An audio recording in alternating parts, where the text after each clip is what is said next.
नमस्कार, आप सबका स्वागत है हमारे चैनल नेक्स्ट 9 न्यूज़ पर। मेरा नाम है दीपक गुप्ता। बात करेंगे महाराष्ट्र में देवेंद्र फडणवीस ने जिस तरीके से डिप्टी सीएम पद स्वीकार किया, उसको लेकर कई सवाल थे। प्रधानमंत्री नरेंद्र मोदी और अमित शाह जो गृह मंत्री, उनसे भी नाराज हो गए थे, लेकिन जेपी नड्डा के समझाने के बाद ये मानते नजर आए और अब इन्होंने खुद राजनीति छोड़ने को लेकर क्या बातें कही, वो सुनेंगे तो आप भी दंग हो जाएंगे। और ये बातें हम हवा में नहीं कहेंगे, कयासबाजी के आधार पर नहीं कहेंगे, सबूतों के आधार पर कहेंगे और उनके बयानों के आधार पर कहेंगे, क्योंकि आर्टिकल के जरिए आपके सामने सारी तस्वीर रखते हैं। और महाराष्ट्र के 3 बड़े सबसे सियासी खेल के कह सकते हैं ये मुखिया हैं, उद्धव ठाकरे, देवेंद्र फडणवीस और एकनाथ शिंदे। बीजेपी की कमान इनके पास है, शिवसेना की कमान इनके पास है, लेकिन अगर कोर्ट का फैसला इनके पक्ष में आता है तो ये कमान छिनती नजर आएगी, ये बात साफ है। लेकिन अब यहाँ पर आर्टिकल के जरिए, यहाँ पर आप पूरा आर्टिकल पढ़िए कि किस तरीके से उनसे एक इंटरव्यू किया गया खास मीडिया एजेंसी के द्वारा, जिसमें गुवाहाटी मिशन से लेकर शिवसेना भाजपा विवाद, राजनीतिक महत्वाकांक्षाओं से जुड़े सवाल, दिलकश जवाब दिए उन्होंने। और इसी के साथ साथ ये भी कहा कि हमारी पीठ में छुरा घोंपा गया था,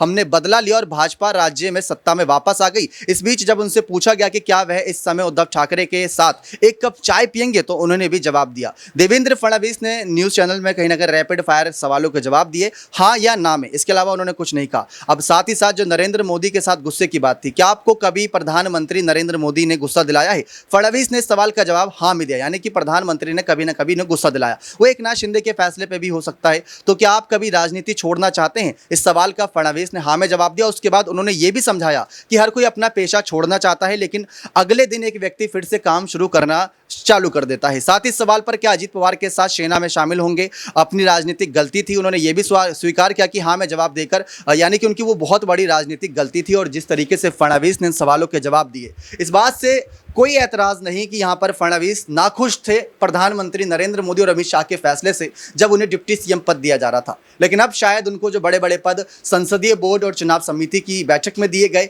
और साथ ही साथ वहाँ पर कह सकते हैं महाराष्ट्र में उनको कुछ बड़े पद मिले, गृह पद, और वहाँ पर कह सकते हैं तमाम यहाँ पद मिलने के बाद अब थोड़ी चेहरे पर मुस्कान आती है। और अमृता फडणवीस के साथ भी गणेश उत्सव के दौरान अलग अलग पंडालों में गए थे तो काफी खुश नजर आए थे, एकनाथ शिंदे के साथ भी। तो ये थी खास जानकारी जो यहाँ पर देवेंद्र फडणवीस से जुड़ी थी। और देखना यही दिलचस्प है कि किस तरीके से राजनीतिक हालात और बदलते हैं, और एकनाथ शिंदे और फडणवीस की सरकार क्या यूं ही चलती रहेगी या महाविकास अघाड़ी सरकार पलटवार करेगी? अपनी राय खुलकर रखिएगा इस मसले पर। बने रहे चैनल के साथ ऐसी और तमाम बड़ी खबरों के लिए। बहुत बहुत धन्यवाद।